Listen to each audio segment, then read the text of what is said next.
Um feliz e abençoado dia para nós. Declaro aberta a 12ª sessão ordinária, aliás, a quinta sessão extraordinária do órgão especial, indagando aos colegas. E antes de indagar aos colegas, eu quero fazer uma saudação, dando um bom dia novamente a todos, saudando os embargadores, embargadoras, servidores, representantes do Ministério Público, mais uma saudação especial a os alunos da turma P1, né, período 1 de Direito da Universidade Federal da Paraíba.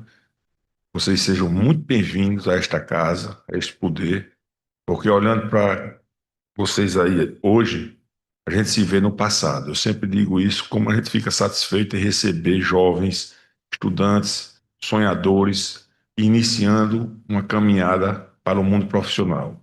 Então, vocês sejam felizes. Aqui as portas estão abertas para vocês, no que precisarem. Conheçam o tribunal, vejam a nossa história e, principalmente, pelo que vocês estão aqui representando para nós. Eu tenho certeza que cada desembargador, cada desembargadora que aqui se encontra, se vê em vocês no ontem, no passado recente. Quem estava aí ontem éramos nós. E hoje estamos aqui e estudem. Bom, então sejam bem-vindos. E antes da início da sessão nas votações de processo, gostaria também de externar a nossa satisfação de hoje no pleno receber agora, pela primeira vez, o novo Procurador-Geral de Justiça, que recém-empossado na última segunda-feira, Leonardo Quintanes Coutinho, que foi um campeão de votos na eleição, que voto não é fácil, na eleição do Ministério Público, onde quase que foi unanimidade. Por pouco não foi unanimidade naquela instituição. Então, Léo, seja muito bem-vindo a este poder. Vamos trabalhar, sim, pela harmonia dos poderes, pela independência dos poderes, mas, acima de tudo, pelo bom diálogo. Muito bom diálogo, que eu tenho certeza que Vossa Excelência traz consigo isso. E, da nossa parte, pode ter certeza que o Judiciário está de portas abertas também para continuar essa peregrinação, caminhando ao lado das instituições, dos poderes e principalmente da instituição da estirpe do quilate do Ministério Público. Então, seja bem-vindo ao nosso poder e sabemos que irá desempenhar um grande trabalho pela sua pessoa, pela pessoa que você é, que Vossa Excelência é, e passará por dificuldades. Não é fácil chefiar aquela instituição, mas eu tenho certeza que essas dificuldades serão superadas pelo seu trabalho.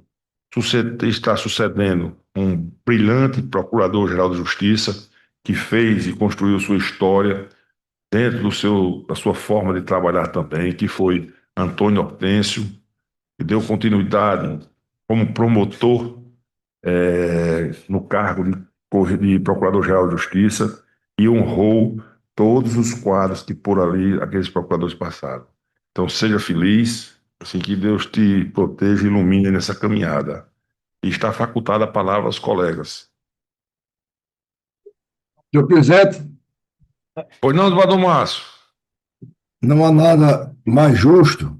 Primeiramente, eu comunico e dou os parabéns ao nosso procurador, doutor Leonardo. Eu não pude comparecer à posse de Vossa Excelência, pois eu estou aqui em viagem pelo interior, pelo TRE, e só volto sexta-feira. Eu não pude comparecer, eu mando um abraço a Vossa Excelência. E coisa boa, Excelência, é dar os parabéns, como nós o fizemos ao doutor Leonardo Quintanes, e homenagear quem está entrando. Mas coisa melhor ainda é homenagear quem está saindo. Eu queria propor, senhor presidente, um voto de aplauso ao doutor Hortêncio pela sua sublime, real e digna administração junto ao Ministério Público Estadual. Ele foi e é um primor de descrição de Ministério Público atuante e discreto, aquele Ministério Público que atua em sua plenitude, mas dentro de um limite de pouca visibilidade. O que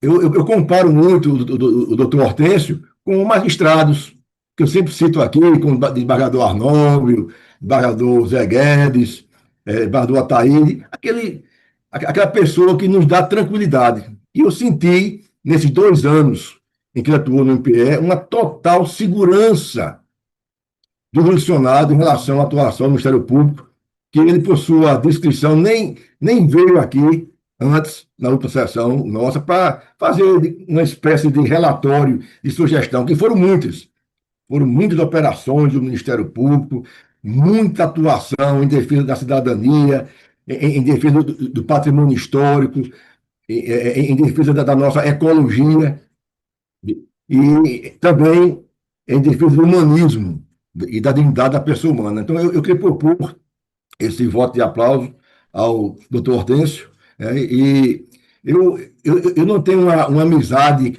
com o doutor Hortêncio como tenho com o Ronaldo, mas eu sempre o admirei, desde quando ele era muito jovem ainda, que ele tinha e tem vocação musical. Eu sempre o acompanhei sua vida no Ministério Público e, no ato da carreira, ele foi brilhante. Eu queria, então, propor esse voto de aplauso pela atuação nesse biênio do doutor Hortêncio. Senhor presidente, Eu não sei se já me pronuncio logo sobre esse voto de aplauso, que eu também estou de pleno acordo, não tem nenhuma dúvida disso, e dar as boas-vindas ao doutor Leonardo Quitães, e dizer da nossa satisfação de tê-lo aqui agora, e dizer também da instituição, o Ministério Público, que tem crescido fortemente. Você veja que há uma substituição, onde Vossa Excelência já passou por vários cargos lá, então está preparado para enfrentar. Isso que eu tenho percebido lá. O que é que ocorre? Parece que vocês têm um sistema que funciona muito bem e dá condições para que você possa tocar a instituição muito bem, tanto Vossa Excelência como quem já o antecedeu e quem já o antecedeu anteriormente. É uma praxe, parece-me que lá, que vocês passem ou sejam preparados para assumir a instituição. E isso é muito importante para a administração pública. É isso que eu vejo e eu parabenizo Vossa Excelência, dou as boas-vindas e dizer da minha alegria de tê-lo aqui conosco hoje. Senhor presidente, Já me associei, né? O voto de aplauso, né? Já. faço as palavras do desembargador Márcio, do desembargador Joás, de parabéns ao doutor Leonardo Quitães, seja bem-vindo.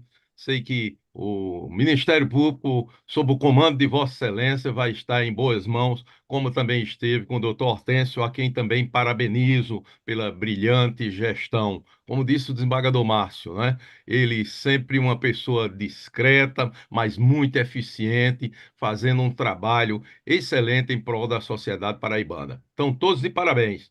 Muito obrigado, senhor presidente. Mais alguém? Senhor presidente, Fernando Luiz. Pode falar.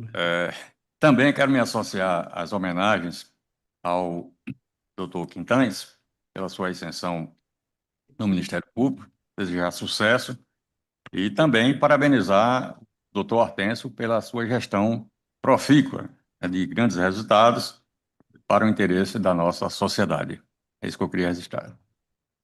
Também, da mesma forma, incorporar aqui ao que já foi mencionado em relação ao meu irmão Hortêncio, deixa que o Ministério Público, diante de 4 anos de gestão, com sua discrição, com sua serenidade, tranquilidade, buscando sempre a coesão e um trabalho conjunto do Ministério Público, e desejar ao meu amigo Leonardo também muito sucesso e que Deus o ilumine nessa nova jornada.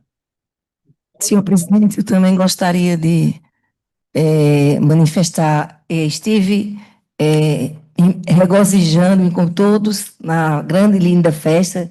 O Ministério Público fez uma grande festa no dia da posse, mas hoje pude abraçar o doutor Leonardo Quitães. Seja muito bem-vindo, doutor Leonardo. Tenho certeza, assim como o doutor Hortêncio, de quem tenho a minha amizade pessoal, não só com ele, mas com toda a família, e também com Vossa Excelência, tem meu irmão que é promotor de justiça. Mas sei que com o seu olhar jovem, o seu olhar vai também prestigiar as nossas promotoras, as mulheres que terão maior visibilidade, tenho certeza, com a sua gestão também. Então, parabéns e seja muito bem-vindo. Senhor presidente, Pois não, vereador Fernando? eu também me associo e desejo toda a sorte, uma gestão profícua ao novo procurador-geral, que está chefiando a instituição do Ministério Público, que é essencial para o Estado de Direito.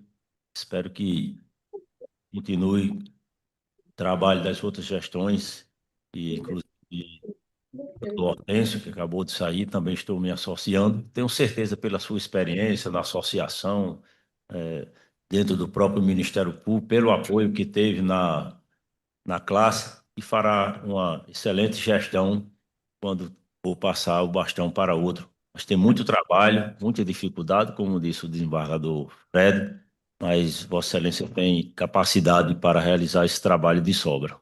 Boa sorte. Senhor presidente, Pois não, vereador Carlos?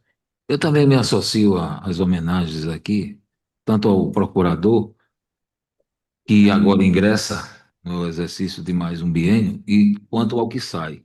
E dizer que a esperança da sociedade, não só paraibana, mas de todo o Brasil, ela reside, sim, na função exercida pelo Ministério Público, e diante de tantas dificuldades que a sociedade brasileira e paraibana ela vivencia, o Ministério Público da Paraíba tem se destacado como uma das grandes instituições no apoio não só da política, de uma maneira geral, da segurança pública, mas também como em defesa da democracia. Então, eu desejo ao doutor Leonardo toda a felicidade e êxito nesse biênio, e ao doutor Hortêncio, que sai o reconhecimento de ter cumprido sua árdua e anônima missão. Pelo AB? Senhor presidente, demais. Presidente, Só um minuto. Pois não, desembargadora Fátima? desculpa interrompê-lo da tribuna, desculpa, só para poder organizar a fala. Eu acabo de entrar na sessão. Inicialmente, eu quero cumprimentar o nosso presidente, desembargador Fred Coutinho, em nome de Vossa Excelência, cumprimentar toda a corte, inclusive o Ministério Público, o doutor representante do Ministério Público e o advogado na pessoa do doutor. Por favor, doutor, que ocupa a tribuna, qual o advogado? Alberto Jorge, excelência. Doutor Alberto, satisfação, satisfação. Cumprimentar doutor Alberto Jorge, cumprimentando toda a OAB do nosso estado. Primeiro, pedir desculpas porque eu me encontro em sessão online, mas estou aqui, presidente, para cumprir com o meu mistério. Em seguida, viajarei a Brasília, a posse do ministro Carlos Brandão, que será amanhã, também honrando o STJ. Com relação ao doutor Leonardo Quintães, o que mais me impressiona nessa eleição de doutor Leonardo Quintães é que foi a primeira vez na história do Ministério Público da Paraíba em que houve a participação de todos os eleitores aptos. Foram computados pelo sistema online desenvolvido na própria instituição 363 votos e registrado apenas um voto nulo. E nós percebemos que essa maioria esmagadora, 99% dos votos dados ao doutor Leonardo Quintães, demonstra a confiança da categoria, a confiança do próprio Ministério Público, de todos os seus integrantes, promotores e procuradores, ao doutor Leonardo Quintães, que ora representa nessa cadeira de honra o seu Ministério Público, a sua instituição.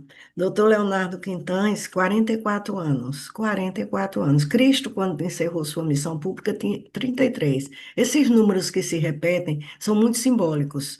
Por isso que eu gosto, 34, 40, 33, 44, 55, 66. E digo que quando esses números se repetem, significa dizer que a pessoa nessa fase em que vive essa influência numerológica na sua vida, tem tudo para se dar bem, para ter sucesso, para crescer. E Vossa Excelência, Cristo encerrou a vida pública aos 33 anos. Vossa Excelência inicia uma grande missão aos 44 anos, porque dirigir essa instituição tão já bem consagrada e respeitada no nosso estado, que vem do desembargador Oswaldo, vem do desembargador Frederico, também teve uma grande contribuição com relação ao Ministério Público.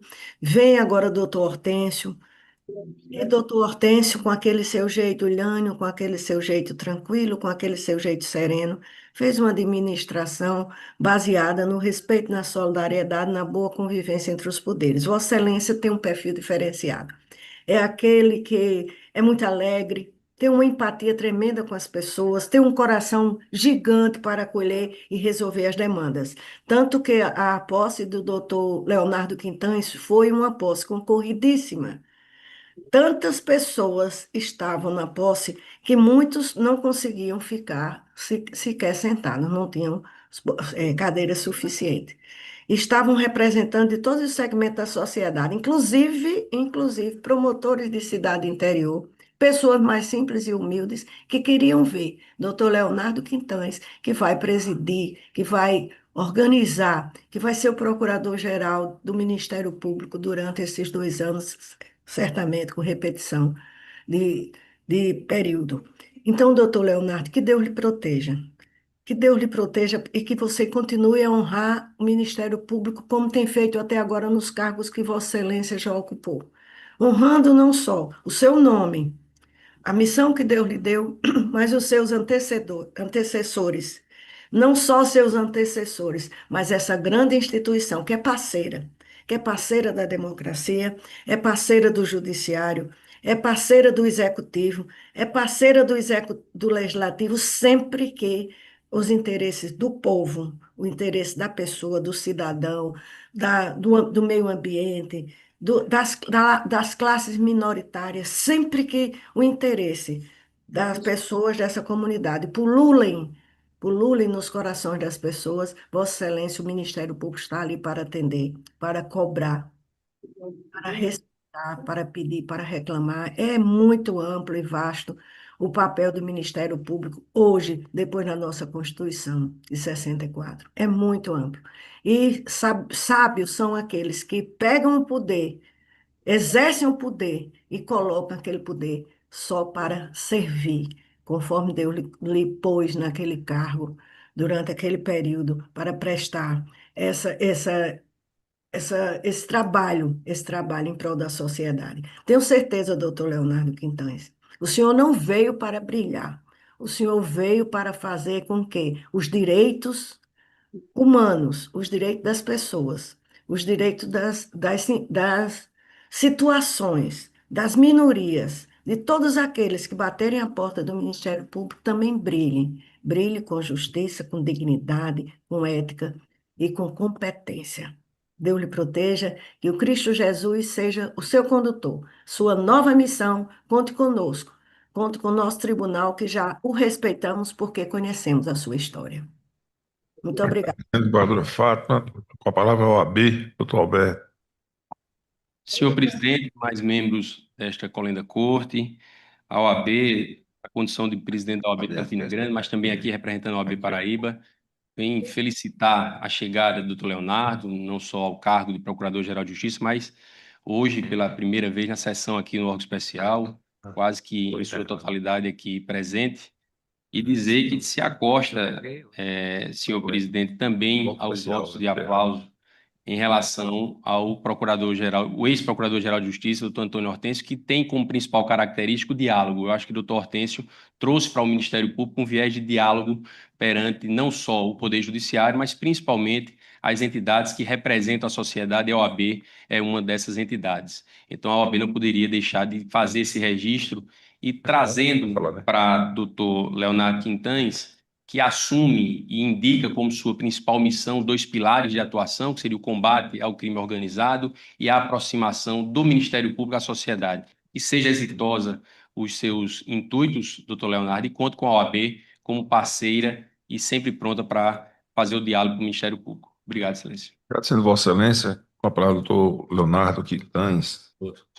Bom dia a todos e a todas, excelentíssimo senhor desembargador presidente, doutor Fred Coutinho, em nome de quem agradeço a acolhida no dia de hoje, agradecer especialmente aos desembargadores Márcio Murilo, desembargador Joás, desembargador Saulo, desembargador Aloysio, desembargador Ronaldo, desembargadora Túlia, desembargador Wolfram, desembargador Carlos Eduardo e desembargadora Fátima Maranhão, pelas palavras, e dizer, desembargador Fred, que o Ministério Público segue aqui, agora comigo sucedendo o nosso querido e exitoso Procurador-Geral, doutor Antônio Hortêncio, que fez uma bela gestão, que muito bem representou o Ministério Público nesta corte, e que nós pretendemos aqui dar continuidade a esse trabalho e estar de mãos dadas com o Tribunal de Justiça em nome do bem do povo do nosso Estado. Nossa gratidão, agradecer ao doutor Alberto Jorge, representando a OAB Paraíba e especialmente Campina Grande também pela saudação, e dizer também da nossa estima, consideração, respeito e trabalho conjunto com a OAB. Muito obrigado a todos. Agora indago aos colegas se, a propósito do desembargador Márcio, eu voto de aplauso, né, para o desembargador, para o doutor Antônio Hortêncio. Aprovado, presidente. Então, aprovada a proposta do desembargador Márcio, muito justo a homenagem, a gente subscreve, desembargador Márcio, todos aqui com certeza. Essa é uma pessoa diferenciada, um ser humano iluminado, tem um jeito diferente de ser, que, como o desembargador Ronaldo disse, muito tranquilo, sereno, calmo, e que leva nas maiores dificuldades na forma do ser humano, Hortêncio. Então, voto aprovado. Dando continuidade agora, passaremos agora ao julgamento dos processos da pauta administrativa extraordinária. Chama a julgamento o primeiro da pauta, é da relatoria do desembargador Leandro Santos. É um processo administrativo, tal de vacância 74/2025, pedido de remoção pelo critério de merecimento para a segunda vara mista da comarca de Piancó. Com a palavra, Vossa Excelência. Senhor presidente, se for possível fazer logo o anúncio dos 3 processos, eu faço numa sentada só. Pois não. O segundo processo administrativo é tal de vacância 75/2025, pedido de remoção critério de antiguidade, sexta vara civil da comarca de Campina Grande. E o terceiro é um processo administrativo, é tal de vacância 77/2025, remoção, também critério de antiguidade, da quinta regional de garantia, das garantias da comarca de Patos. Vossa Excelência tem a palavra. Senhor presidente, a corregedoria fez o relatório de costume, de estilo, e como se trata de situação de candidaturas únicas a cada um dos editais, conforme a ordem que Vossa Excelência anunciou, eu estou indicando os magistrados Roberto César Lemos de Sá Cruz, né, que é do edital 74/2025, a magistrada Luciana Rodrigues Lima, edital 75/2025, e também a magistrada Adriana Maranhão Silva, edital 77/2025. Todos de acordo?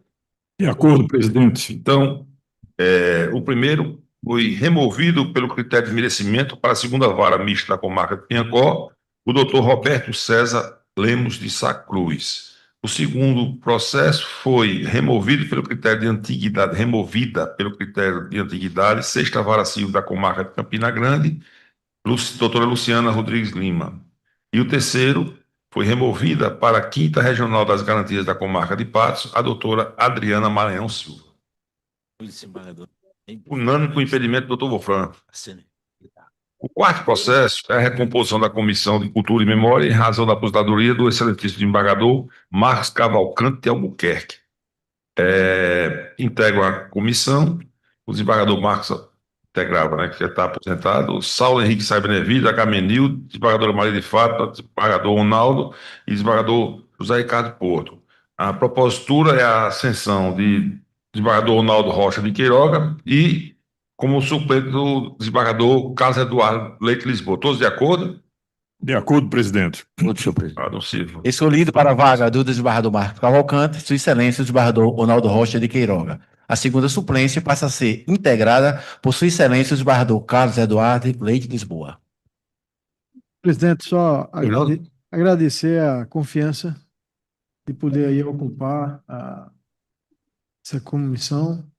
A responsabilidade é grande, porque nós sabemos o perfil que o desembargador Marcos Cavalcante tinha e o carinho em tratar toda essa temática que envolve a referida comissão, mas eu, juntamente com o amigo Carlos Eduardo, daremos conta, se Deus quiser, e será dar continuidade justamente aos trabalhos que vinham sendo desenvolvidos pelo desembargador Marcos. Senhor presidente, rapidamente também agradecer a Vossa Excelência e os demais membros desta corte, os colegas, pela também indicação do meu nome, e também parabenizando o desembargador Ronaldo, dizer que sempre à disposição do tribunal para todas as necessidades que puder, com a minha presença, ser alcançada. Então, agradeço a Vossa Excelência e os demais. Nós que agradecemos. E, desembargador Ronaldo, olhando daqui para aí, a gente vê o encontro da história. Ontem, quem estava aqui era meu pai, contigo, salvo engano, na diretoria do Fórum Civil. E vocês fizeram um belíssimo trabalho que está registrado aí nos anais do tribunal, nas páginas das revistas e dos jornais da época. Até, salvo engano, o próprio Ariano Suassuna esteve aqui, não foi assim? Projeto 18 horas, que foi realizado aqui, só que não era nesse formato, era ainda formato antigo, onde funcionava o Tribunal do Júri, e trouxemos aqui a Sivuca, Ariano Suassuna, GC Quirino, a irmã de Luiz Gonzaga, juntamente com o sobrinho, João Cláudio Moreno, a Melinha, e foi um projeto... Pinto do Acordeon. Pinto do Acordeon, e foi um projeto construído em parceria na época com a Fundação Banco Brasil. Então, quis o destino hoje que nos encontrássemos agora aqui novamente e vamos fazer essa memória não ser esquecida, a memória do tribunal. A responsabilidade muito grande substituir o desembargador Marcos, mas eu tenho certeza que a comissão está bem entregue aos 6 desembargadores que ali estão. Tranquilo. Então, indago aos colegas se tem mais algo na sessão administrativa. Nada mais havendo, declaro encerrada a presente sessão e já declaro aberta a 12ª sessão ordinária judicial do nosso órgão especial, indagando aos colegas a respeito das atas da 11ª sessão presencial, 21ª e 22ª sessões virtuais. Todos de acordo? De acordo. Prosseguindo, eu vejo que aqui tem um pedido de preferência, mas eu vou dar preferência ao número 1º da pauta, que é da relatoria do desembargador. Tá certo. Lembrou aqui, doutor Rosa, para fazer o saneamento da pauta, que é para retirada de pauta o 8º processo, e o 3º está adiado face à ausência justificada do autor do pedido de vista. Senhor presidente. Pois não, desembargador Márcio. Dentro da medida do possível, se for possível, também me dá alguma prioridade. Eu fico grato, porque eu estou em inspeção do TRE, eu tenho ainda que ir no fórum eleitoral para fazer inspeção. Eu estou aqui com 2 funções hoje da manhã. Desembargador Márcio, tem urgência. qual é o seu? Assim, Temos 3. Eu tenho 3 hoje. Deixa eu dar preferência só ao desembargadora Fátima, que ela pediu vista, é o primeiro, certo? Que ela vai viajar, ela está com a passagem comprada, certo? É só um dela. Então, vou chamar a julgamento o 1º da pauta, que é uma ação direta de inconstitucionalidade, relatoria do desembargador João Benedito da Silva, requerente prefeito do município de Jacaraú, requerida Câmara Municipal de Jacaraú. A última cota é a do dia 6 de agosto de 2025, depois do voto do relator, indeferindo a medida cautelar requerida, seguido dos embargadores Abraão Lincoln da Cunha Ramos, Joás de Brito Pereira Filho, Carlos Martins Beltrão Filho, Leandro Santos, Oswaldo Trigueiro do Vale Filho, Ricardo Vital de Almeida, João Batista Barbosa e Frederico Martins da Nova Coutinho, e dos votos dos desembargadores Marcos Cavalcante de Albuquerque, Saulo Henrique de Saí Benevides, José Ricardo Porto e Aloysio Bezerra Filho, adeferindo, pediu vista à desembargadora Maria de Fátima Moraes Bezerra Cavalcante Maranhão. Presente o advogado Francisco Carlos Meira da Silva, patrono do requerente. Vossa Excelência tem a palavra, desembargadora Fátima. Muito obrigado, presidente. Renovo meus cumprimentos a todos, a todas. Aproveito também para fazer uma saudação aos que nos acompanham pela Rede Mundial de Computadores. E, especialmente, eu quero saudar o desembargador Márcio Murilo Ramos, como sempre, muito gentil. Não fez a mínima questão de que eu proferisse assim meu voto de vista, antes dele se manifestar, já que está a trabalho como corregedor do TRE, que tem muito trabalho, eu sei, e conheço também o dinamismo do nosso corregedor Márcio Murilo, e que ele e o desembargador Oswaldo estão fazendo uma gestão profícua à frente do TRE. Muito obrigada, desembargador Márcio. Ué. O prefeito de Jacaraú ajuizou ação direta de inconstitucionalidade contra as leis municipais 598/2025 e 599/2025, aprovadas pela Câmara de Vereadores após a rejeição de seus vetos. Sustenta que a Lei 599 de 2005, ao determinar que o cargo de presidente do Instituto de Previdência Municipal seja exercido exclusivamente por servidor efetivo, suprimiu uma prerrogativa de livre nomeação para cargo em comissão e ainda foi aprovado com quórum insuficiente, configurando vício formal. Já a Lei 598/2025, ao exigir formação em saúde para ocupantes de cargos em comissão na área de saúde, também restringiu sua competência privativa de escolha. Argumenta que ambas as normas padecem de vício de iniciativa, violam o princípio da separação dos poderes, afrontam a lei orgânica municipal e apresentam irregularidades na tramitação legislativa, motivo pelo qual requereu liminar para suspender sua eficácia e, ao final, que seja declarada sua inconstitucionalidade. Essa é a matéria.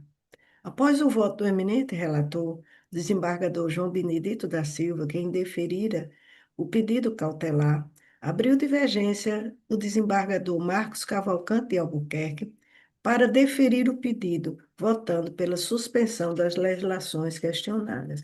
Foi aí que pedi voto, diante da divergência, para estudar melhor a matéria. Peço venha ao eminente autor do voto divergente, o desembargador Marcos Cavalcante de Albuquerque, embora não esteja mais com assento nesta corte, mas proferiram um voto divergente com muito conteúdo e que merece também ser analisado, embora discordando, eu vejo no voto do desembargador Marcos Cavalcante muito conteúdo, muita substância. Entretanto, numa visão preambular, eu hei de acompanhar o relator, porque a Lei 598/2025 dispõe sobre a exigência de formação acadêmica na área de saúde para ocupantes de cargos em comissão de alguns setores da Secretaria de Saúde, como de diretor de unidade básica de saúde, diretor de centro de saúde, diretor de hospital e coordenação. Eis o projeto de lei, em seu artigo 1º, fica previsto que os cargos em comissão de diretor de unidade básica de saúde, do diretor de centro de saúde, do diretor de hospital e dos cargos de coordenação vinculados à Secretaria Municipal de Saúde sejam ocupados por profissionais com formação acadêmica na área de saúde. Por sua vez, a Lei 599, que é o projeto de Lei 6/2025, propôs uma alteração na Lei Complementar 469 de 2022, visando a alterar as regras para nomeação para o cargo de presidente do IFAM, Instituto de Previdência, ou IPAM, Instituto, e nesse caso é IPAM, não tem um F, Instituto de Previdência e Assistência do município de Jacaraú, o qual deverá ser exercido por servidor efetivo, eis a redação da lei, no seu artigo 1º, parágrafo 4º. É o projeto de lei 006/2025. O cargo de presidente será exercido por servidor efetivo, escolhido dentre seus pares, nomeado pelo prefeito para um mandato de 3 anos. Senhores julgadores, senhores julgadores, estamos só com a desembargadora Túlia como julgadora, o que também honra essa casa, não está solitária como voz feminina nesse julgamento, desembargadora Túlia.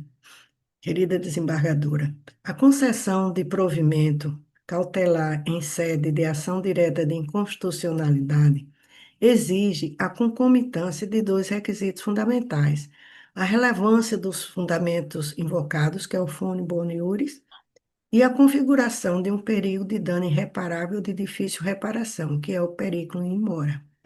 Embora as alegações de vício de iniciativa e de afronta ao princípio da separação dos poderes, levantadas pelo autor, mereçam uma profunda análise no momento oportuno do julgamento de mérito, a presente etapa processual, entendo eu, restringe-se à verificação da urgência necessária para a suspensão imediata das leis municipais 598 e 599, ambas de 2025. Neste ponto, a meu ver, não restou configurado o indispensável periculo in mora, que tem que ser conjugado ao fum boni iuris. O promovente, ao pleitear a suspensão dos atos normativos, limitou-se a argumentar de forma genérica sobre o hipotético colapso no município e a alteração de sua prerrogativa de dispor sobre cargos de estrutura administrativa. No entanto, a exigência para a concessão de uma medida de tamanha envergadura, como a cautelar em ADI, é a demonstração concreta e efetiva de que a manutenção da vigência das normas atacadas acarretará prejuízos graves, imediatos ou de difícil e impossível reversão à coletividade. Tal demonstração, a meu sentir, não foi plenamente alcançada nos presentes autos. Eu digo que observa-se que as leis impugnadas, que são a 598 e a 599 de 2025, embora contestadas em sua constitucionalidade formal e material, parecem, em uma análise perfunctória e sem me adentrar ao mérito, repito, buscar tão somente qualificar o preenchimento de cargos públicos. A Lei 598, inclusive, e por exemplo, exige formação acadêmica na área de saúde para ocupantes de cargos de direção e coordenação em unidade de saúde, como diretor de unidade básica, diretor de centro de saúde, diretor de hospital e coordenador da área de saúde. Da mesma forma, para analisar também, a 599 estabelece que o cargo de presidente do IPAM seja exercido por servidor efetivo. Essas medidas, à primeira vista, podem ser interpretadas como uma tentativa do Poder Legislativo local de aprimorar a gestão pública e beneficiar os administrados, garantindo que funções estratégicas sejam desempenhadas por profissionais qualificados e com vínculo mais estável, o que, de certa forma, mitiga a alegação do prejuízo imediato à coletividade. Importante ressaltar que a ausência do periculo in mora é ainda mais evidente quando se considera que a própria suspensão das normas em vigor poderia, paradoxalmente, gerar desorganização e interrupção na continuidade dos serviços públicos. Os cargos afetados pelas referidas leis, como bem pontuou o eminente relator, presumidamente já se encontram preenchidos em pleno funcionamento. A retirada abrupta da sua eficácia neste momento inicial, sem um juízo definitivo sobre a inconstitucionalidade, poderia, de fato, gerar mais instabilidade do que a sua manutenção provisória. Reitero que essa manifestação não representa um pré-julgamento do mérito da questão constitucional posta, nem significa a concordância com a constitucionalidade das leis questionadas.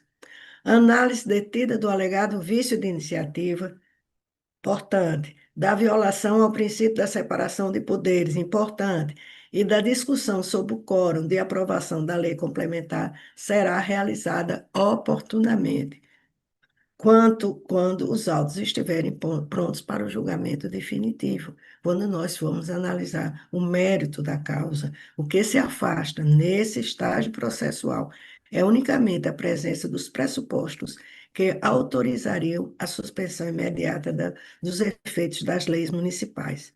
Assim, senhor presidente, e em perfeita consonância com a compreensão já esposada pelo ínclito relator, voto pelo indeferimento da medida liminar pleiteada, não por vislumbrar nesse momento processual, vem mais esse ênfase de cognição sumária, o periculo in mora, apto a justificar a suspensão das leis municipais, que, ao menos em uma primeira leitura, não demonstram prejuízo ao erário não demonstra um prejuízo, a municipalidade não demonstra um prejuízo irreparável e imediato à ordem pública ou aos direitos fundamentais da população. Assim, senhor presidente, com todas as vênias, eu acompanho o eminente relator. Agradecendo Vossa Excelência, eu vejo aqui que todos já votaram. Senhor presidente, Oi, desembargador Márcio. eu não votei, não. Eu Não, queria você votar. está impedido, porque o desembargador Link votou. Ah, tá. Eu iria acompanhar a divergência. Graças a Deus. Tá bom. Pode anunciar. Indeferida a medida cautelar requerida contra os votos dos desembargadores Marcos Cavalcante de Albuquerque, Solon Henrique de Sá e Benevides, José Ricardo Porto e Aloysio Bezerra Filho, que a deferiam. Presente o advogado Francisco Carlos Meira da Silva, OAB-PB 12053, patrono do requerente. Impedido, Sua Excelência, o desembargador Márcio Murilo da Cunha Ramos. Agradeço. Eu chamo a julgamento, agora dando preferência, desembargador Márcio. E, por coincidência, os dois primeiros da preferência são seus, logo aqui escritos, certo? O quarto é uma ação penal, desembargador Márcio Murilo da Cunha Ramos é o relator, revisor desembargador Saulo Henriques de Sá e Benevides. É uma ação penal, o autor é o Ministério Público do Estado da Paraíba. Réus, José de Deus Aníbal Leonardo, prefeito municipal de Oliveiros. Sérgio Marcos Torres da Silva. Advogados Alberto Jorge Santos Lima Carvalho e André Gustavo Santos Lima Carvalho. Vossa Excelência tem a palavra, desembargador Márcio. Vossa Excelência, de ação penal originária, infiltração de crime de falsidade ideológica e desvio de verbas públicas pelo prefeito, na época prefeito, hoje é ex-prefeito, e pelo contador do município. Eles, no caso vertente, a defesa alega duas questões. Pede primeiro o deslocamento do julgamento para o primeiro grau, porque, no caso, seria ex-prefeito, e também informa que haveria inépcia na denúncia. E pede, então, que seja declarada inépcia a denúncia. Eu adianto aos advogados desembargador Márcio. que o voto já foi disponibilizado aos julgadores e a minuta está pela improcedência da ação penal. Só isso. E é o relatório. Dispensa a sustentação, doutor Alberto? Dispensa. Com a palavra, desembargador Márcio. Senhor presidente, a questão aqui é muito simples. Primeiro, as preliminares não procedem, porque o Supremo já confirmou de que, mesmo deixando o cargo, o processo continua em segundo grau ou no grau de origem, se o crime for um crime afeito à atribuição do gestor. E é o caso dos autos. E também a inépcia da denúncia, não há o que falar. Primeiro, não é inépcia, segundo, está precluso, que por conta da ação inicial nós já a rejeitamos. Então, eu rejeito as duas preliminares. Todos de acordo pela rejeição? Preliminares rejeitadas. Pode prosseguir, desembargador Márcio. No mérito, senhor presidente, a questão é bem simples. O prefeito teria assinado uma nota fiscal de um serviço feito anteriormente. Mas, repito, o serviço foi feito, não houve prejuízo ao erário. As partes receberam o valor correto, não se fala em superfaturamento. O que se deixa aqui entender é que o prefeito comprou, com dinheiro do município, um talonário de nota fiscal no valor de R$ 500 e usou uma página são 3 folhas, né, do talonário de nota fiscal para pagar esse serviço. Isso não é crime. Se houver aí, seria um fato de uma pequeníssima improbidade administrativa. Mas o serviço foi feito, ninguém falou que foi mal feito o serviço, ninguém falou que foi pagado, que houve o pagamento a mais do valor do mercado, nada. Só isso, só uma questão de uma nota fiscal, o talonário ter sido feito depois do serviço. Ele pegou esse talonário feito depois do serviço e botou a data retroativa, que foi o que realmente foi feito. Foi feito o serviço naquela data estipulada. Então, eu estou julgando improcedente a ação penal. Desembargador Saulo. Senhor presidente, eu cheguei à mesma conclusão na revisão, porque constatou-se que realmente não houve prejuízo ao erário e também não ficou demonstrado o dolo específico para a caracterização do crime. Daí porque eu acompanho plenamente o voto do relator. Relator e revisor pela improcedência. Todos de acordo? De acordo, presidente. Sim. Pode anunciar. Rejeitadas por unanimidade as preliminares solicitadas. No mérito, por igual votação, julgou-se improcedente a pretensão deduzida na peça de acusação, absolvendo-se os réus José de Deus Aníbal Leonardo e Sérgio Marcos Torres da Silva dos crimes previstos no artigo 299, parágrafo único do Código Penal e artigo 1º, inciso 1 do Decreto 201/67, nos termos do artigo 386, 3, 5 e 7 do Código de Processo Penal, por unanimidade, nos termos do voto do relator. Impedido Sua Excelência, o desembargador Wolfram da Cunha Ramos. Presente o advogado da defesa, Alberto Jorge Santos Lima Carvalho, ABPB 1106. Isso. Chama a julgamento o quinto da pauta, um agravo interno na representação por prisão preventiva e medidas cautelares diversas da prisão. Primeiro agravante, TAA, advogada Fernanda Cristina Sena Sampaio Mendes e outros. Segundo agravante, EASAL, advogado Pablo Roá Justino Guedes. Agravado, Ministério Público do Estado da Paraíba, Grupo de Atuação Especial contra Crime Organizado GAECO. Relatoria do desembargador Márcio Murilo tem a palavra. Bem, senhor jogador, eu não vou citar nomes aqui porque está sob sigilo. Desembargador Márcio tem advogado, viu? Certo. E está sob sigilo, eu vou relatar aqui.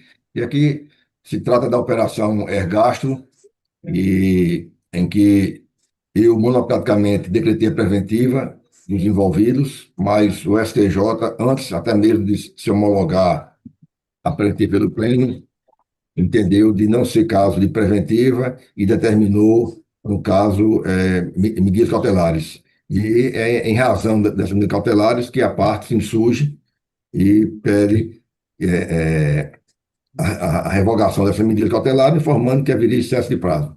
E o Ministério Público opina pelo desprovimento do recurso. É o relatório. Pode prosseguir, desembargador Márcio.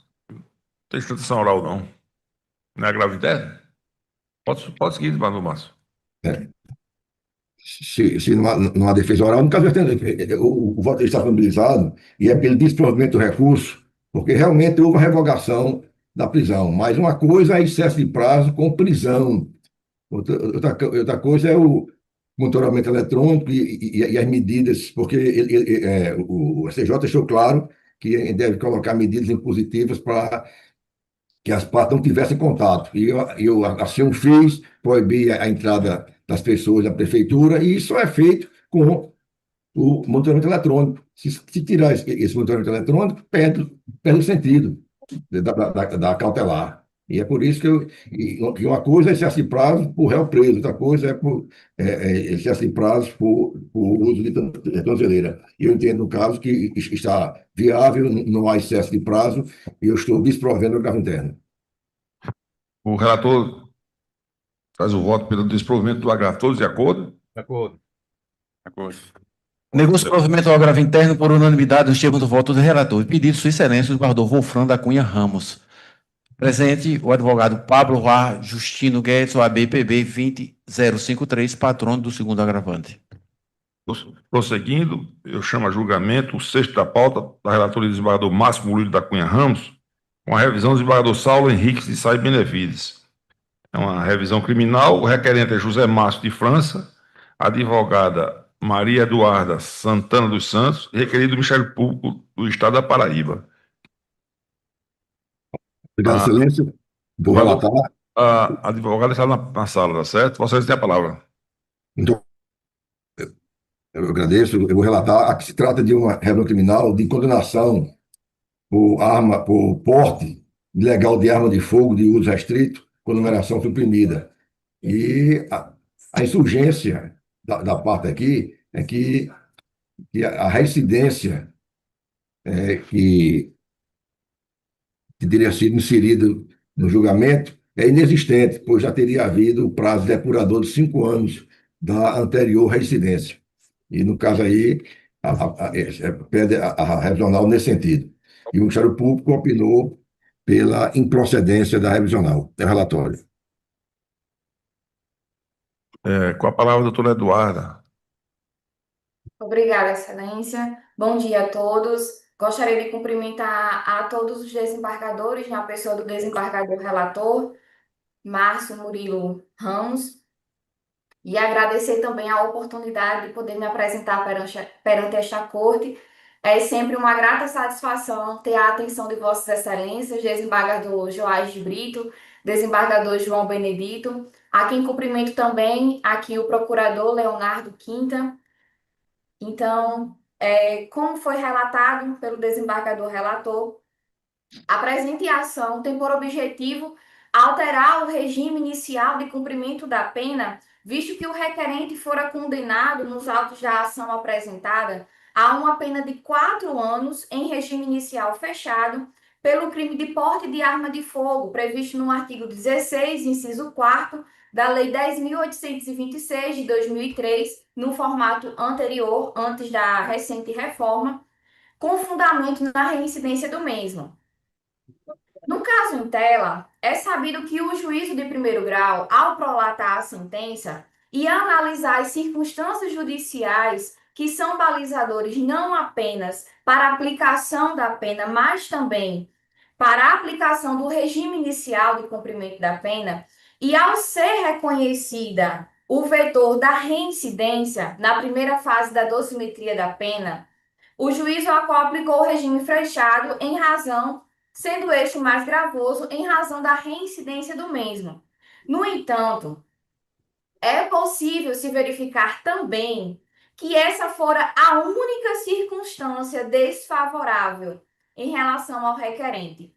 E, como diz Ricardo Augusto Smith em seu livro Na Sentença Penal, abre aspas, a incidência isolada da circunstância agravante da reincidência conduzirá tão somente à possibilidade de se afastar o regime aberto para condenações de até 4 anos, permitindo ao julgador a definição da espécie de regime prisional imediatamente mais gravosa, qual seja o semiaberto. Fecha aspas.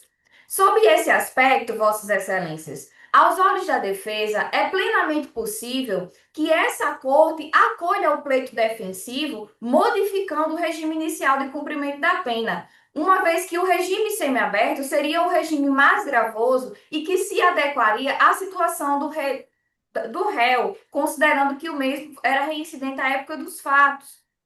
Desse modo, aplicando o regime semiaberto, esse regime iria sim atender à aplicação de um mais gravoso, visto que o mesmo não era primário, e também iria atender à finalidade da pena, que dentre elas, uma é a ressocialização.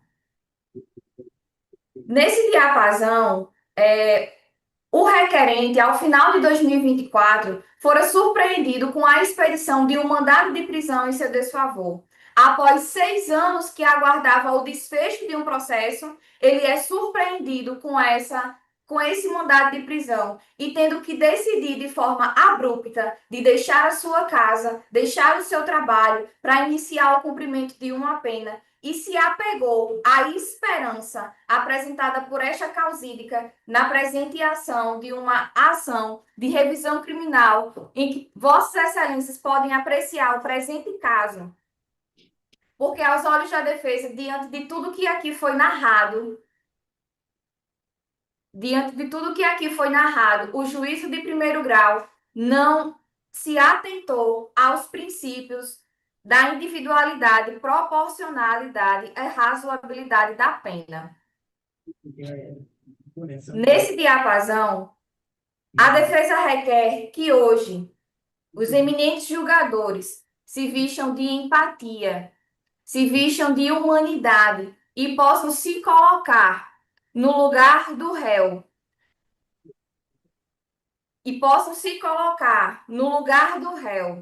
A minha câmera está com um problema, Excelência, mas espero que consigam me ouvir. Apareceu, doutor, voltou. Estamos ouvindo e vendo. Certo, obrigada.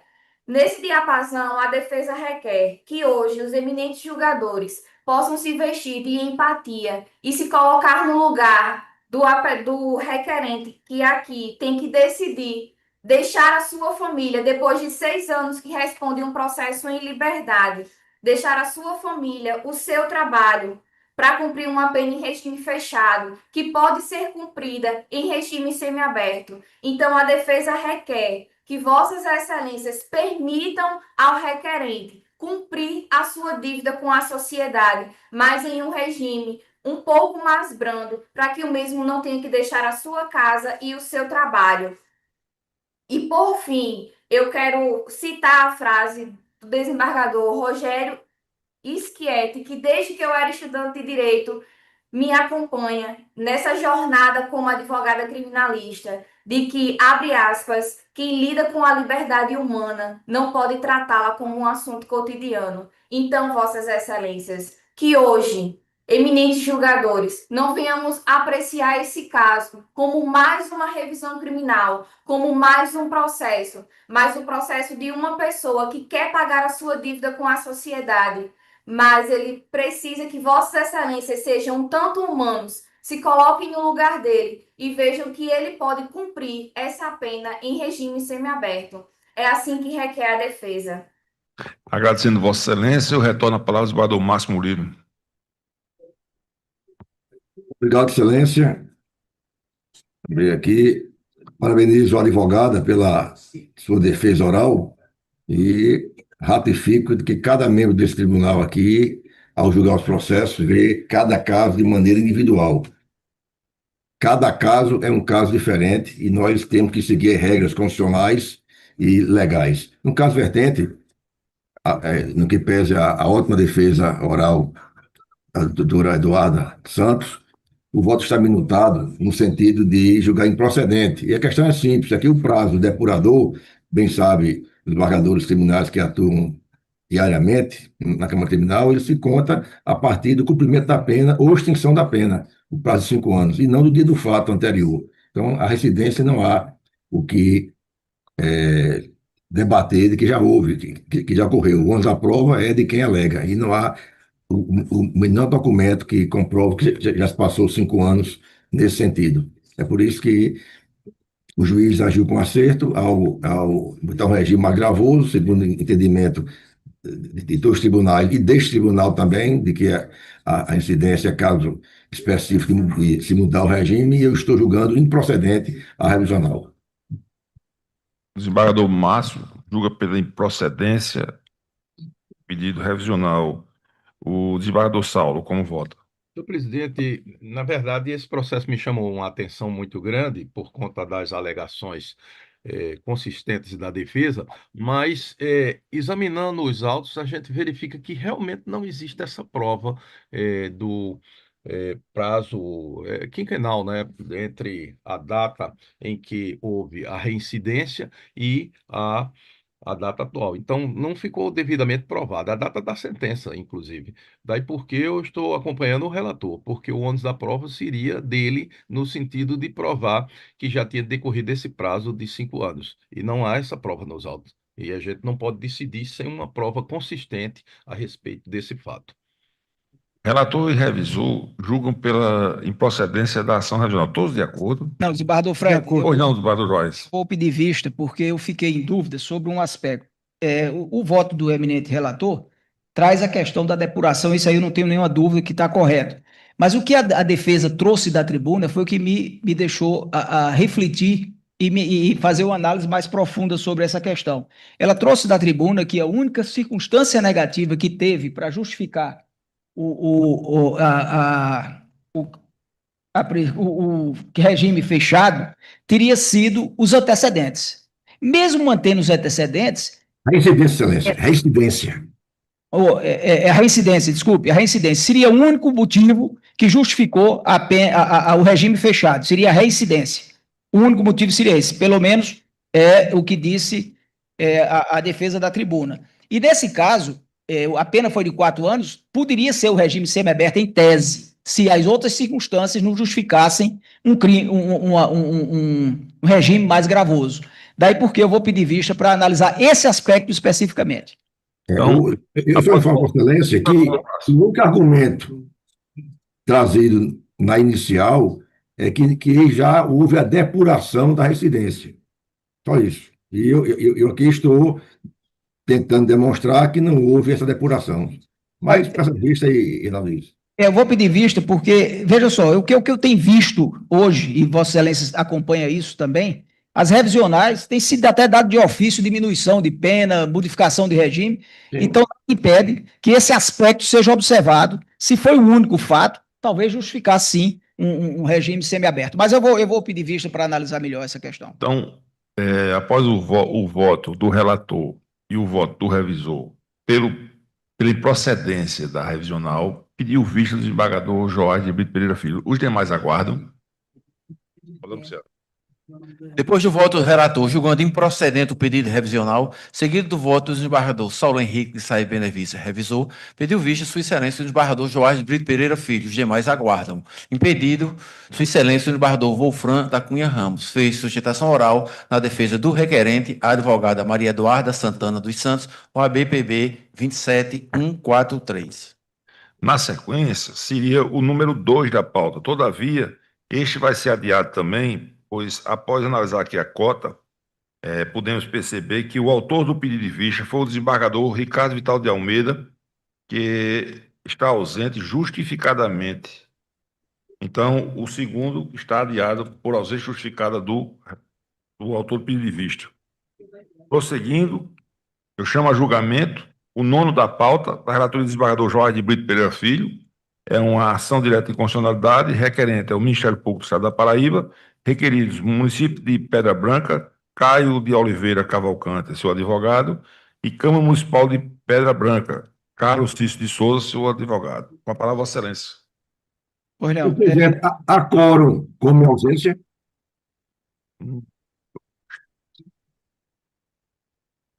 Tem quórum. Há quórum com minha ausência? Tem. O senhor pode julgar, inclusive, né? Tem, desembargador Márcio. Pode Permissão para me retirar, senhor. Daí continuidade ao seu serviço eleitoral aí, né, na corregedoria, né? Obrigado, Excelência. Bom dia a todos. Proteja aí na estrada da vida. Um abraço. A palavra do Joás. Tem advogados. Agradeço a Vossa Excelência e inicio o relatório. Curso de ação direta de inconstitucionalidade com pedido de medida cautelar proposta pelo Ministério Público Estadual com escopo de obter a declaração de inconstitucionalidade da Lei nº 612/2023 do município de Pedra Branca, contestada em face à Constituição do Estado da Paraíba. O referido diploma, cuja cópia encontra-se encartada, dispõe sobre o horário de realização de eventos e festejos promovidos pelo Poder Público Municipal e dá outras providências. Na inicial, o autor aduz em síntese que a norma, ao autorizar a realização de eventos e festejos públicos até às 6 horas da manhã, viola os princípios da razoabilidade e da primazia do interesse público, além de instituir regra com potencial de lesividade à saúde, ao bem-estar e ao sossego da população, expondo as pessoas atingidas a ruídos elevados e à privação do sono e do descanso durante todo o período noturno e início da manhã. Requer, por isso, o deferimento de medida cautelar para suspender a eficácia da norma questionada e no mérito da declaração da inconstitucionalidade da norma mencionada com sua exclusão do ordenamento jurídico. Os órgãos responsáveis pela elaboração da norma manifestaram-se pelo indeferimento da medida cautelar. É o relatório, senhor presidente. Grato. Doutor, eu vejo aqui, doutora Kerla Albuquerque, né? Advogada ou procuradora do município ou da Câmara? Do município, Excelência. Com a palavra, Vossa Excelência, pelo prazo regimental. Bom dia a todos. Bom Inicio dia. a minha fala cumprimentando os excelentíssimos senhores desembargadores que compõem este egrégio órgão especial, na pessoa do presidente desembargador Frederico Coutinho, bem como saúdo o Procurador-Geral de Justiça, doutor Leonardo Quintans, e parabenizo pela posse, e demais advogados e servidores presentes. Como bem relatado, a presente ação direta de inconstitucionalidade proposta pelo Ministério Público da Paraíba tem por objeto a Lei número 612 de 2023 do município de Pedra Branca, que autoriza a realização de eventos e festejos promovidos pelo Poder Público até às 6 horas da manhã.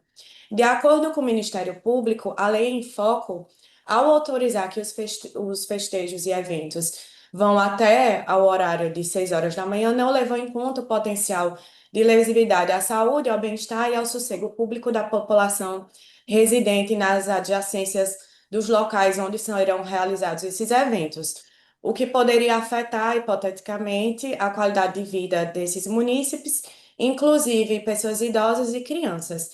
Nesse primeiro ponto, insta a salientar que o município de Pedra Branca não realiza eventos com frequência, de modo que não há como inferir que afetaria a vida cotidiana dos cidadãos, causando-lhes danos. Isso porque o horário diferenciado até 6 horas da manhã não é uma regra geral para todos os eventos, mas uma exceção justificada pela relevância e singularidade do João Pedro de Pedra Branca. Então, é importante contextualizar que esses municípios do interior do estado, esses eventos fazem parte da própria cultura local da cidade. No caso de Pedra Branca em si, existem 2 eventos importantes no ano: a festa de aniversário da cidade, que ocorre na data de 30 de março, e o João Pedro, que vem após o São João, no segundo final de semana de julho. Veja que no universo de 365 dias existem 3 dias comprometidos com festividades. A esse propósito, João Pedro de Pedra Branca integra o calendário cultural do município e representa uma tradição local de décadas. Dessa forma, o evento atrai visitantes de outras localidades, gerando receitas para o comércio local e aumentando a ocupação hoteleira e a demanda por serviços. Esses benefícios, por sua vez, repercutem diretamente na qualidade de vida da população. No caso em tela, a Lei nº 612 de 2023 reflete a vontade da comunidade local materializada pelo Poder Legislativo Municipal, que, no exercício de sua competência, aprovou uma norma direcionada à preservação de uma tradição cultural. Nobres julgadores, esses festejos incentivam a economia, como dito anteriormente, o turismo, sendo um importante atrativo promovido pelos entes municipais. Veja que em diversas cidades do interior do estado ocorrem festas que se tornam conhecidas em todo o estado. Eu cito aqui, por exemplo, o São João de Santa Luzia, no interior da Paraíba, a festa da Padroeira de Pombal, o São João de Patos, o São João de Bananeiras, entre outras. Inclusive, o São João de Bananeiras firmou, no corrente ano, um TAC com MP, em que restou consignado a possibilidade de a festa ir até as 4h30 da manhã, com tolerância até às 5 horas da manhã, em caso de atraso justificado. Então, se vê que o horário elástico, ele é plenamente justificado, visto que não é uma regra, é uma exceção, que integra, inclusive, o calendário cultural do próprio município. Desse modo, a argumentação do Ministério Público de que a edição da lei refoge ao interesse da população não condiz com a realidade do interesse local, visto que é plenamente justificado pelo contexto municipal a extensão dessas festas promovidas, em virtude da pontualidade destas e principalmente quando se leva em conta os imprevistos com atraso de banda e tudo mais que pode alterar a programação dessas festividades. Assim, na argumentação exposta na ação direta, não se verifica a existência de fumus boniuris ou pericum in mora para a suspensão da lei ora atacada, porque, como antedito, não há prejuízos imediatos e irreversíveis.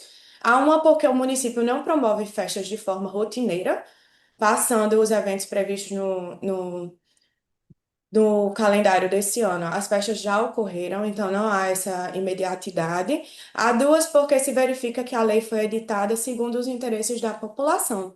Sendo assim, o município de Pedra Branca requer a denegação da medida cautelar, considerando a ausência dos requisitos indispensáveis à sua concessão, bem como pugna pela improcedência da ação direta de inconstitucionalidade. Muito obrigada. Agradecendo Vossa Excelência, eu retorno a palavra ao desembargador Joás. Senhor presidente, eu gostaria de parabenizar a ilustre advogada, que fez uma brilhante sustentação, mas aqui o momento é de apenas cautelar. Aqui nós estamos analisando a questão cautelar. E a lei é geral, ela fala em eventos realizados até às 6 da manhã. Embora ela tenha especificado, são 2 eventos, mas nada impede que seja feito qualquer um evento em qualquer época do ano com essa extensão até às 6 da manhã. E eu estou, na minha ótica, entendendo que a cautelar deve ser diferida. E digo por quê? Como é ser disso, a concessão de tutelas provisórias de urgência, de modo geral, está condicionada à evidenciação da plausibilidade do direito alegado, ou seja, a existência de indício de que os fundamentos de direito indicam que a pretensão deduzida é viável, e a comprovação da existência de perigo de dano ou risco ao resultado útil do processo, que, por seu turno, consiste na evidenciação de que a eventual demora na adoção de providências pelo Poder Judiciário poderia acarretar prejuízo de difícil ou impossível reparação. Pois bem, na hipótese em dissertação, vejo que a lei municipal em comento, ao autorizar a realização de eventos ou festejos públicos até às 6 da manhã do dia seguinte ao seu início, de fato parece ter violado os princípios da razoabilidade e da primazia do interesse público, este último, que no caso se manifesta no dever da edilidade de preservar e promover a saúde, a tranquilidade e o bem-estar dos seus cidadãos indistintamente.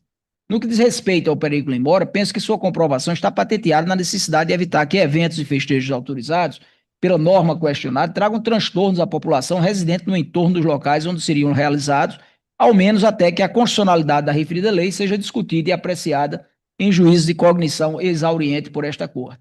Por outro lado, resisto que o deferimento da medida em questão não trata de providência irreversível, ou que implique prejuízos irreparáveis ao ente municipal, uma vez que a realização de eventos e festividades permanecerá possível, devendo-se, para tanto, observar os horários de realização previstos nas normas locais anteriores à vigência do diploma questionado. Pelo exposto, eu estou deferindo a medida cautelar postulada na apresentação direta de inconstitucionalidade para suspender a eficácia da Lei nº 612 de 2023 do município de Pedra Branca até o julgamento do mérito desta ação. É assim que estou votando, senhor presidente. Vossa Excelência defere a cautelar e eu indago ao desembargador Saulo como vota. Acompanho plenamente o voto do relator, senhor presidente. Desembargador João. Acompanho o relator, senhor presidente. Desembargador Carlos. Também acompanhando, presidente. Desembargador Carlos Eduardo Leite Lisboa. Está sem som. A lei que está sendo discutida agora como constitucional, ela diz que poderá promover a apresentação de bandas. É uma faculdade. A primeira coisa que eu observo. Segundo, se tomarmos por conta que o Ministério Público acha que há certa dificuldade para a população, saúde, etc. tal, então o Ministério Público entra em contradição com os festejos aqui em João Pessoa do Ano Novo, em que se permite até às 5 horas da manhã.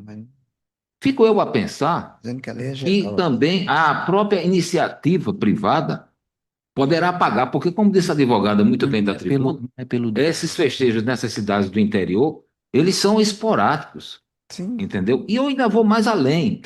Na Semana Santa, na Malhação do Judas, em que as igrejas são abertas a partir da meia-noite, para também não deixa de ser, além de ser uma espécie de festejo onde a população participa disso tudo.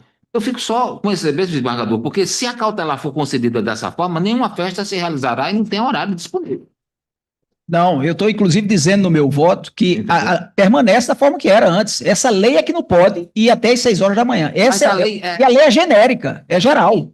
Eu acho que o bom pecado da lei é esse, entendeu? Ela ter sido numa abrangência cautelarmente, muito eu estou definindo, não estou impedindo nenhuma festa de realizar. Não, eu sei, eu só estou dizendo o seguinte, que com essas considerações eu vou acompanhar Vossa Excelência, por uma questão até de cautela, mas que do desenrolar do processo, aí sim terão outros elementos a serem abordados. Eu estou acompanhando o relator, mas com essas considerações. Agradecendo Vossa Excelência. Desembargador Leandro. Senhor presidente, é minutos pares.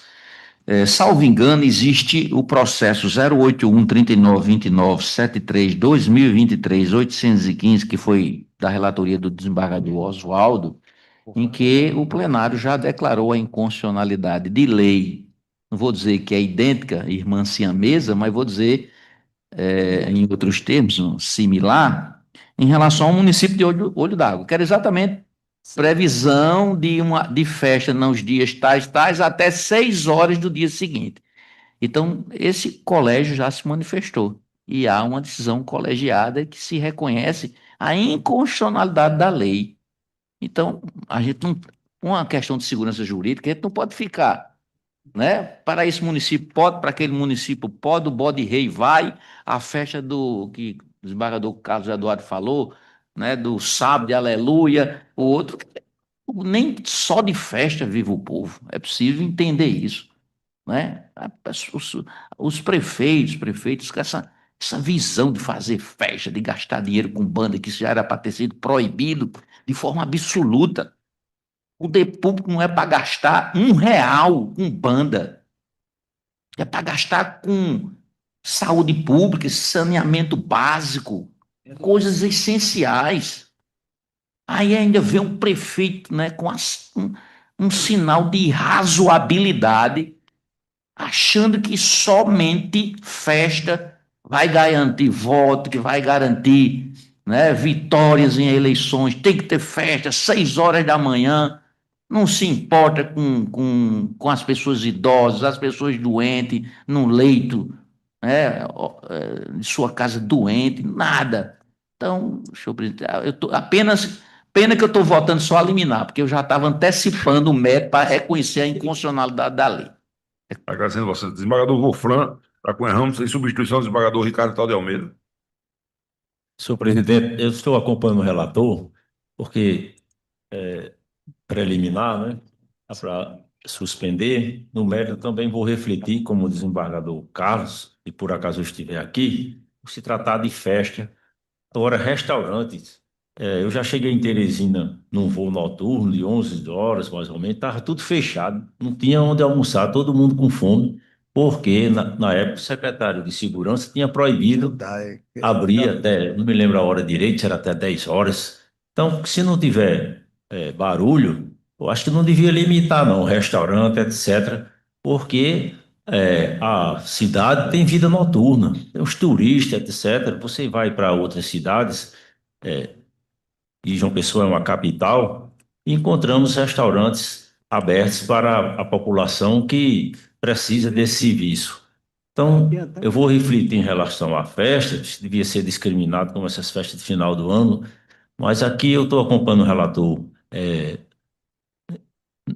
nessa, não estamos julgando o mérito, para poder que depois, no final, se eu estiver aqui, eu vou refletir e decidir como é que eu vou votar. Mas, por enquanto, acompanho o relator. Desembargador Ronaldo Rocha de Queiroga, substituição do desembargador H. Dantas. Também acompanho o relator com as ponderações suscitadas aqui pelo desembargador Carlos Eduardo e também o desembargador Wolfran. Desembargador João Batista Barbosa. Acompanho o relator, presidente. Desembargador Aloysio Bezerra. Acompanho o relator. Da mesma forma, também acompanho o relator. Pode anunciar. Senhor presidente, só o artigo 3º dessa lei, ela diz o seguinte, o dispositivo: nenhuma autoridade pública estranha à administração municipal, conforme suas competências, cabe a adoção de providências. O Ministério Público aqui, doutor Quitan, já vai começar a gestão dele, está proibido de tomar uma medida numa ação civil pública ou em qualquer outro remédio jurídico para poder preservar o direito do cidadão, da pessoa idosa. Já não pode, porque esse artigo 3º diz que somente se for da administração municipal que tem poder de regulamentar horário. O poder, ninguém mais. Acabou-se o mundo. A lei criativa, né? Desembargador Robson. O doutor Robson anunciar. Deferida a medida cautelar postulada para suspender a eficácia da Lei 6.612/2023 do município de Pedra Branca até o julgamento do mérito da ação em referência, por unanimidade nos termos do voto do relator. Fez sustentação oral na defesa do município a advogada Kerla Fonseca Bernardo de Albuquerque, OAB PB 26634. Agora chama julgamento o 7 da pauta, que é uma ADI, uma ação direta de constitucionalidade, da relatoria do desembargador Aloysio Bezerra Filho, requerentes, Federação PSOL Rede na Paraíba e órgão de direção estadual da Paraíba, da Rede Sustentabilidade, advogado Olímpio de Moraes Rocha, primeiro requerido, Câmara Municipal de Vereadores de Campina Grande, representado pelo Procurador-Geral Felipe Augusto de Melo Torres, e segundo requerido, município de Campina Grande, representado pelo Procurador George Suetônio Ramalho Júnior. Interessado, Estado da Paraíba, representado pelo Procurador-Geral Fábio Brito Ferreira. Tem advogado? Tem advogado e procurador? Não tem advogado e procurador, desembargador Luiz. Tem a palavra. Senhor presidente, eu vou ler o voto à emenda e, se houver dúvida, estarei à disposição para os esclarecimentos.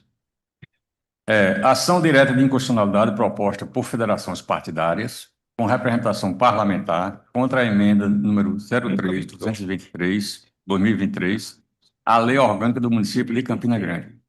Norma impugnada estabelece limite remuneratório para agentes políticos municipais, com base em percentual dos subsídios dos ministros do Supremo, e prevê o pagamento de 13º subsídio para os vereadores, independente de lei específica.